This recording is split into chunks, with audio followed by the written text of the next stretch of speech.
Hey folks, Brian here. Today I'm doing periodic maintenance on the Honda S2000. The maintenance minder light came on and indicated A1, and A1 is just the simplest of checks, replacing the engine oil and doing the tire inflation and the condition. And tire inflation and condition I've been doing on a regular basis, making sure that the tires are pumped up and the proper level, and the levels have mostly been the same, so I don't think there's any weird nails or anything in the tires.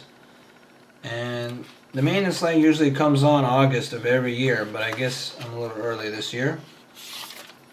But for the engine oil, I'm not changing the filter this time, so I'm going to just use this regular 10W30 OEM fluid, and I don't have to use as much because I'm not changing the filter. Now on a clipboard I usually write some basic numbers like 4.5 liters of oil. This is the number without the filter.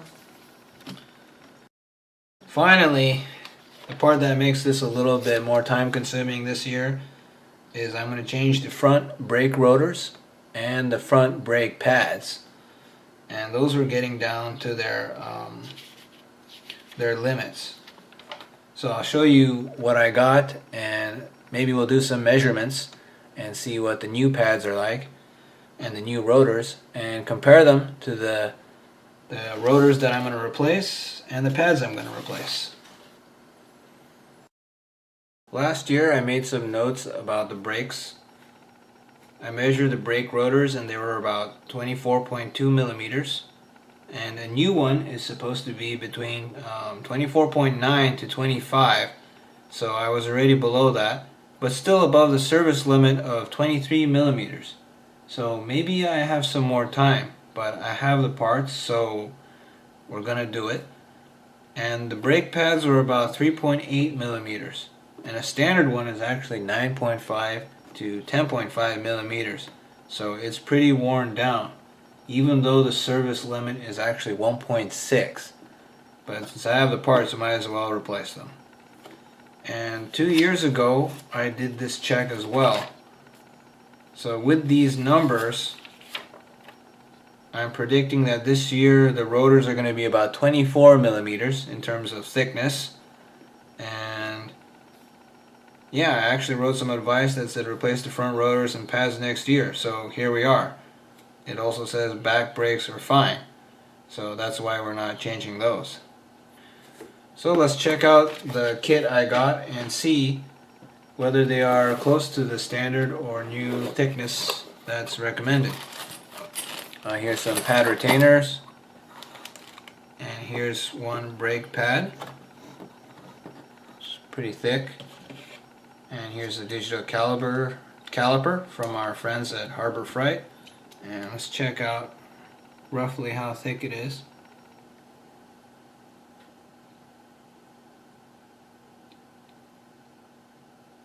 8 millimeters. So that's actually below the standard or new 9.5 to 10.5 millimeters. But that's better than what I had before, which was something like 4, right? Which is about half this. So the pads will be doubling in size, which sounds good to me.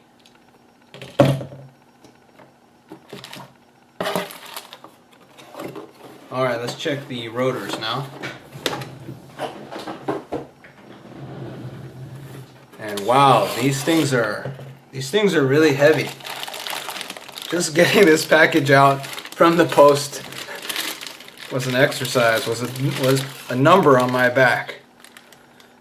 So let's see, minimum thickness, it says 23 millimeters. And that's the service limit in the manual. So okay, that's good.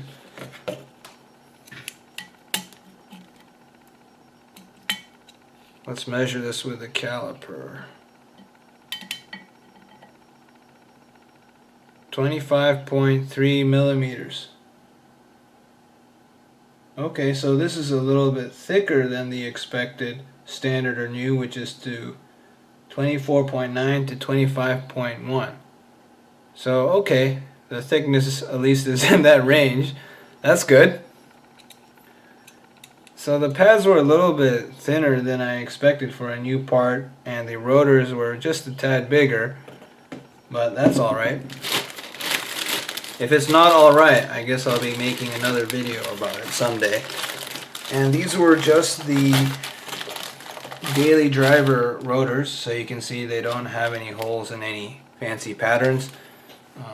I'm not a race car driver or anything, so these are gonna do just fine. First, to make it easier to change the oil of the car, we drove the car up in reverse along 2 sets of wooden planks, and this avoids scratching the lip of the car on the steep driveway. To get the jack stands and the floor jacks underneath the car, we had to raise the car even further by putting 2 wooden planks under each tire. And so we set up the planks and then put the car in reverse and drove them carefully onto those planks. Although it was possible to change the oil using the incline of the driveway and the fact that the car was already raised by 2 additional boards, we decided to raise the car a little bit higher using a floor jack and putting some chocks behind the rear wheels. Even if the floor jack failed, there wouldn't be an issue. The car would just land on the wooden planks and there was already enough room in the front. After raising the car, changing the oil was pretty easy.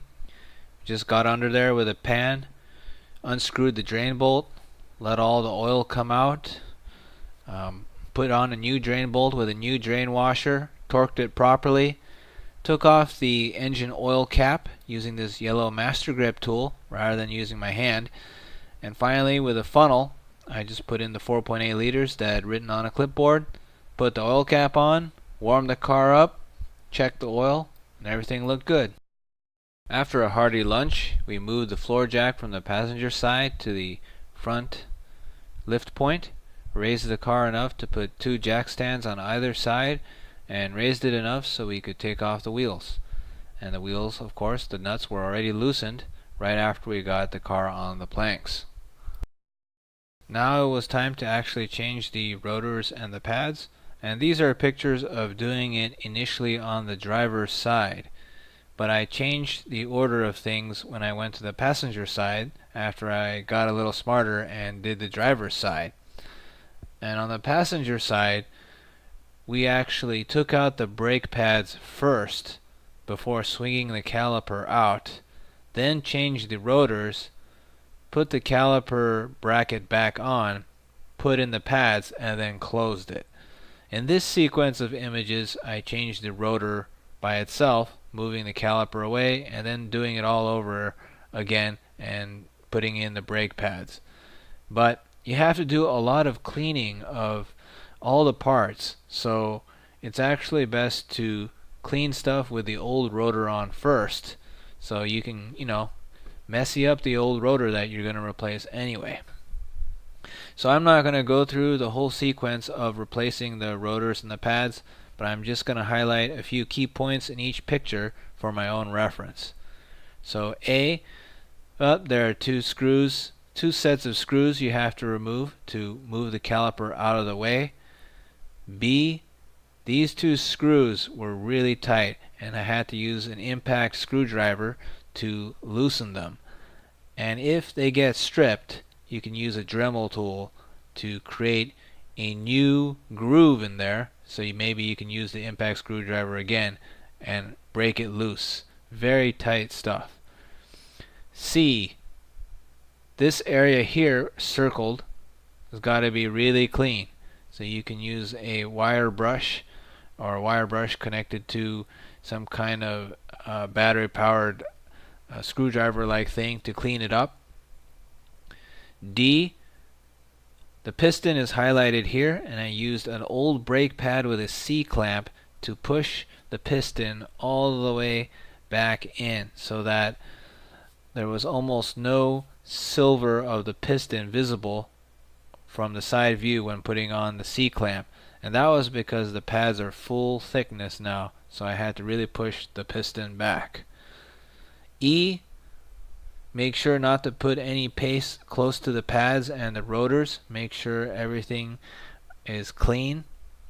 And finally, F, you can put some grease on those bushings there, the rubber bushings, and make sure that you use 2 wrenches, one to tighten but also one on the knuckle, so that the bushings don't rotate and get twisted and tangled up. Make sure they're nice and set properly without any twists in the rubber. So that's about it. Let's see how bad the pads and the rotors were. I finished all this work around like 10 p.m. Well, it's been a couple weeks since we did the periodic maintenance, and I've got the old parts here. We're looking at the driver's side rotor. It's got some scars from the Dremel tool. After I stripped the initial screw, we had to use a Dremel tool to create some new threads to grip and pull the screw out. And when new, this should be 24.9 to 25.1 millimeters. And there's quite a lip here. You can definitely feel a huge lip here. And using this caliper, we're going to measure not the lip, but the inside.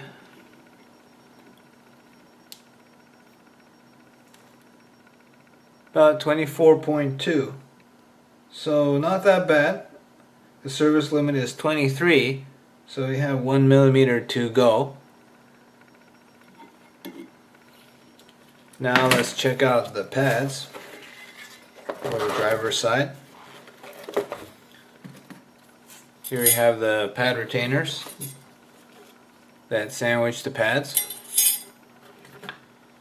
Okay, here's the pads that clamp onto the rotor to slow it down, and we have the piston mark.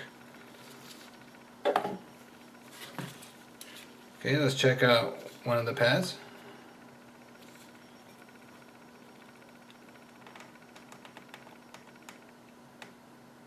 .85. So standard and new is 9.5. So this is way more. This is at least half gone. Let's check out the other one.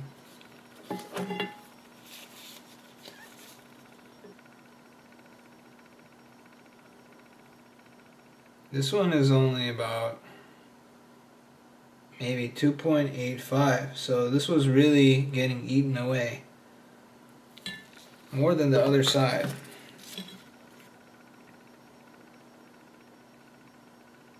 Yeah, at least a millimeter. So I think it's good that we at least replaced the brake pads for sure.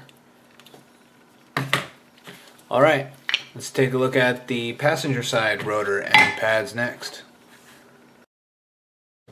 Okay, back with the passenger side. Let's do the same check. Let's check the rotor.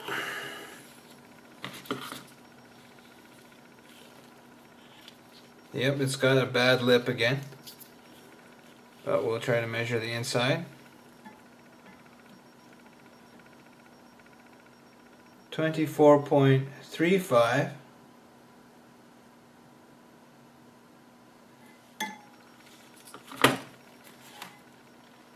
I already forgot what the other one was, but I guess I'll know when I make the video. Alright, let's check out the pads. This one looks pretty small. About 3. So definitely worn down. And let's check the other one. Oh, this looks a little bit uneven, with the middle is really worn, while the outer parts seem a little thicker. Let's check. Looks like 1.96. While the outer side is about 2.29. So once again, I guess the inner pad is always worn out more, and that one was actually wearing out a little uneven. The driver's side seemed better. So in short, I guess the rotors we were a bit early maybe, but the pads are definitely worn out, so it was good to change those, I think. Alright, thanks for watching. See you later. Bye.